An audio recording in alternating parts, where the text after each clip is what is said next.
It was amazing because we were listening in the war room about the arrest operation going down, and everybody's silent. And then over the radio, it comes suspect in custody, and it was just everybody up out of the chairs. They're hooting and hollering because so much time and effort has gone into this case to finally get this guy who everybody has been looking for so long into custody. Was a great feeling. Why was this case so important to you? I mean, you dedicated a lot of your professional life to this. You know, there's several reasons. Initially, when I found out about the case, it was an interest because I was interested in cold cases, interested in serial predator work. But as I read the case files and saw the atrocities that he was committing to these victims, I started to think, this guy has to be caught. And then when I got to a point where I was talking to victims, and I saw the devastation that they were feeling today, and these are the living victims, let alone the family members of the homicide victims. You see that trauma, and then you feel obligated that you have to keep charging forward. And so it then became, I don't have a choice. You know, I got to do this. This was maybe a hobby at the beginning. Well, let's see. This looks like an interesting case to try to solve. To no, this needs to be solved. Was it a little bit of an obsession, especially if you're parked there the day before your retirement? There's obsession to a fault. Why? Because I neglected maybe certain areas of my life in order to be able to continue to pursue this case. Tell me what happened the day before your retirement. So the day before my retirement was continuing the investigation into Joe D'Angelo, and he had become interesting to me to a point where I felt I needed to go see where he lived. So I left Martinez, I drove up to Citrus Heights, and I literally parked across the street on the curb, looking at his house, just kind of taking in the neighborhood.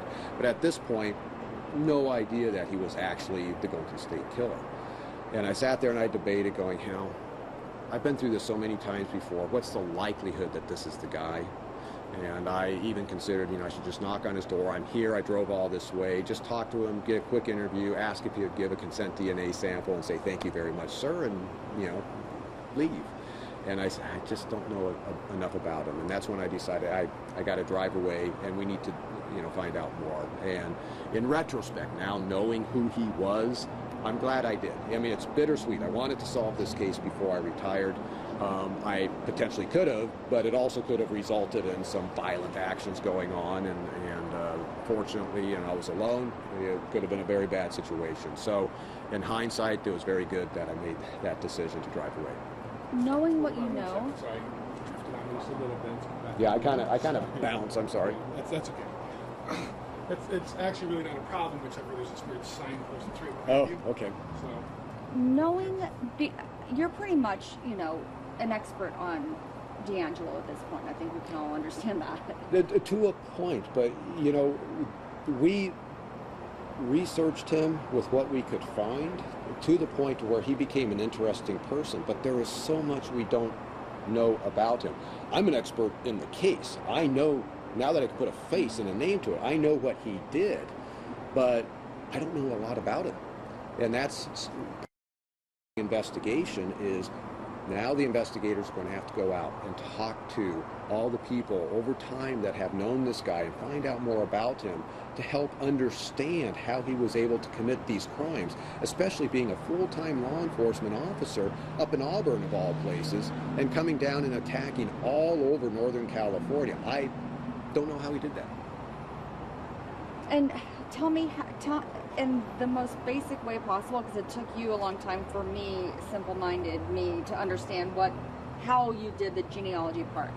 Explain it to me in the most simple terms as you can. Sure. So he left his DNA all over the place. You know, the Golden State Killer left his DNA. So we had a sample that we were able to generate a DNA profile.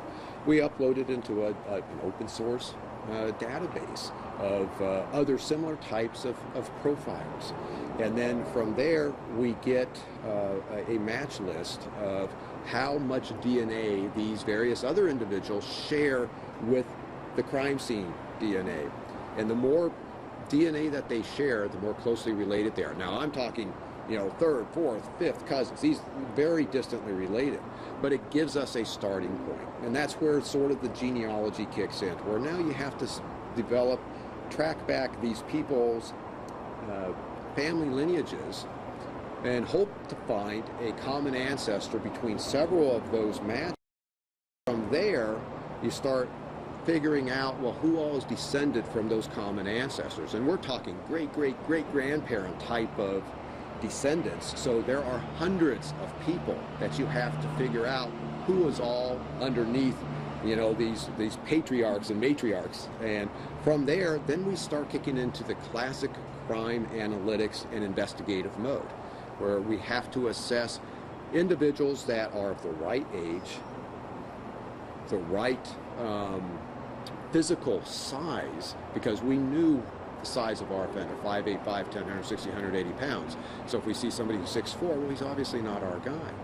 And then geography, is this person living in the right areas, or at least some of the areas, to make them a little bit interesting. And then we start looking, can we eliminate them? Maybe they've been arrested before, they've been in custody during some of the attacks. We can move away.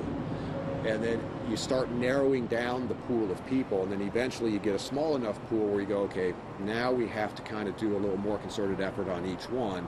And if the person has enough of the boxes checked, that's when you go and decide, I'm going to get a direct DNA sample and do the traditional forensic DNA testing to see, is this person the Golden State Killer or not? And that's when you go and actually pay them a visit.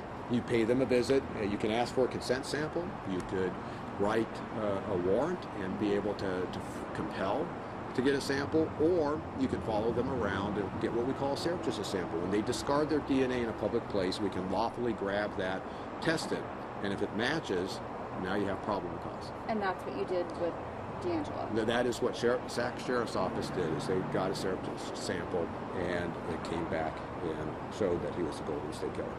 It was 100% matched with one of the semen samples? It was an absolute match, and it's conclusive. And did the DNA or the genealogy stuff take you literally from the East Coast to the Central Valley? Yes. In fact, we saw many of the people we're looking at were, they're spread across the nation. In terms of people that were within his lineage, absolutely. But then fundamentally, you start looking for people who have the geographic connections. And when they have the geographic connections, those are the ones that become, okay, we've got somebody who's actually in California. Are they in Sacramento? Are they in the East Bay? Are they down in Southern California at the right times? And sometimes we can figure that out relatively easily, and sometimes you can't. Are you sure you have the right man? 100%. There is no question. This DNA testing that was done, which is your traditional forensic DNA test, the statistics are so astronomical. It is unique. This is the Golden State Killer. D'Angelo is the Golden State Killer. And when you think about the fact that he spent the majority of his life terrorizing people, and now he's an old man, what's left of his life to really be punished? Is that frustrating for you? I think the frustration is how long it took us, me, everybody involved in the case to find him. And that was even something apparent as I was hunting him. I recognized that he's probably just living a normal life. And every day that went by, he's getting away with it. And that was a life he didn't deserve. And so that was very frustrating. This case, I thought I would be able to solve this case much faster. And I did not solve this case. This was a team effort. FBI helped me out tremendously with the process. Sacramento DA's office helped me out tremendously with the process. I could not have done this without those people being part of this team. But it should have happened earlier, and it's been very humbling. I took a step back going, okay, this was a tough case to be able to work on, and it's very satisfying to be at this point and having this guy in custody. Do you have any idea, when do you think he stopped, and why? So the last known case that we have is May 5th, 1986, out of Irvine, when he bludgeons Janelle Cruz, 19-year-old Janelle Cruz, to death in her bed. We don't have any other case after that. Now, that was after 5 years of nothing. So he killed Gregory Sanchez and Sherry Domingo in July of '81, and then for 5 years we have nothing until he pops up and kills Janelle Cruz. He gets into a physical fight with Gregory Sanchez in that 1981 case, and I believe he got hurt or he got scared, and he walked away from that crime scene thinking, I could have been killed in that.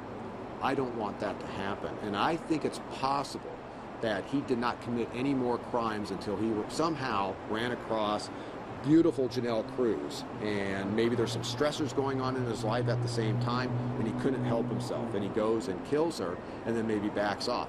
And the other thing to point out is he's an older guy. You know, many people thought this guy, when he started in Sacramento in 1976, was roughly 18 to 20 years old. No, in 1976 he's 31. So when he's killing Janelle Cruz, he's 41. And this is where you start to see, with these predators, you start to see a drop-off in terms of their compulsions to continue. It starts to go off. So I think that his age, coupled with his self-preservation, his desire not to get caught, that probably was the overwhelming factor. And I do think it's likely he stopped. But it is possible out there after Janelle Cruz that we haven't identified yet. And I know that, and it's also super frustrating for anybody that all those rapes, 50 some odd rapes, cannot be prosecuted because of the time limit. Wasn't there one in the 90s? Wasn't the Walnut Creek one with a 13-year-old in the night? No? So all the attacks in Northern California attributed to the East Area Rapist. That was from June 1976 until July 1979. All 50 of those attacks occurred during those 2 dates, that 3-year span. He has over 100 burglaries attributed to him as a Visalia ransacker, including the homicide of Claude Snelling. Now, the homicide can be prosecuted. The burglaries are way past statute of limitation. Unfortunately, the way the law was written in the Penal Code for sexual assaults back in the 70s, it was weak in terms of the punishment. And so once those cases passed statute of limitation, many of the agency's property rooms destroyed all the evidence.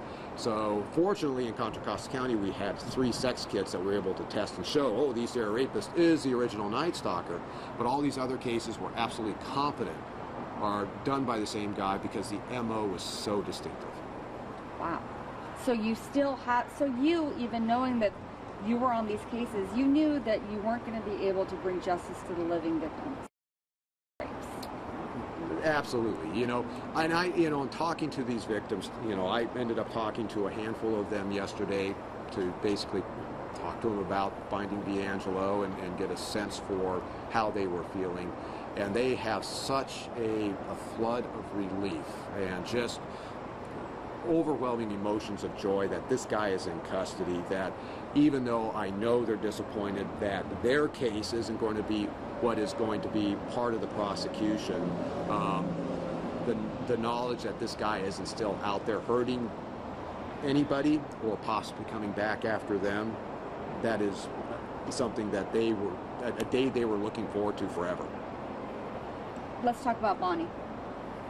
Well, in the third Davis attack, while the East Area Rapist was raping a victim, he is sobbing and making the statement, I hate you, Bonnie, over and over again. So we always thought that the offender had a female in his life. Don't know, was it mom? Was it wife? Was it ex-girlfriend? Don't know. But we always thought he had somebody named Bonnie that was significant to him, and possibly some sort of negative relationship. And so when we ran across suspects that had a Bonnie in their background, they notched up a little bit in terms of interest. But I will tell you that investigating so many of these guys of that generation, Bonnie was a common name. And so I thought, oh, that's a very, you know, that's something I might be able to key in on. A lot of these guys had Bonnies in their past. So it was tough to really use that as a true criteria. So even now, do you feel like his ex-fiance being Bonnie, do you feel like that's significant? And again, wrapping this whole thing up, or is it just like another just factor into his crazy? I believe that, there is going to be some psychological contribution of that aspect to what he feels internally. But I have no idea, I have no knowledge of that relationship at this point in time. And he went on to get married. He has 3 daughters, his grandkids, right? Like, he's a grandpa to somebody. That's kind of what is the frustrating thing, is he was able to live a normal life and blend in plain sight. And you talk about his family, and that's another tragedy right there. These poor girls, now finding this out about their father, and Sacramento is doing everything they can to help support them. And he had 3 daughters.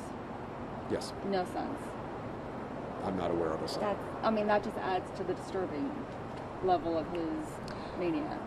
Right, in terms of when you take a look at the types of crimes he was committing, and then to have, children that basically replicated who his victims were. Are you going to stick around for the rest of this? What are you going to do? No, well, I'm not sure what I'm going to do at this point. I always had this vision that if I solved it, I basically would, gift wrap this guy and pass him on to the agencies that could prosecute. And I think that's probably what's going to happen, and I'll be available in an advisory capacity from this point on. Okay, so I am fully retired. I was fully retired 3 weeks ago. So it just so happened that we found him after I retired, and of course I want to be part of that and contribute to getting him in custody and making sure that everything was done as well as it possibly could be. So you were there for when he was taken in? I was at Sac Sheriff's Office when the arrest was made, but because of the... You were in the war room. I was in the war room. This is a dangerous man. Mm-hmm. And so they had, a special team with special tactics to take him into custody, and they did an awesome job. They prevented any harm to officers or to other citizens. Mm-hmm. They did not harm him, and he was taken into custody without incident. And it could have gone very differently if he had a chance to basically play out what I'm sure he had planned was an end game if he was confronted by law enforcement.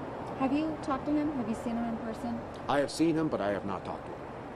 What did you think when you saw him face to face, this guy that you've been hunting, your words, for 10 years? In looking at him, his persona just kind of had a eerie aspect to it.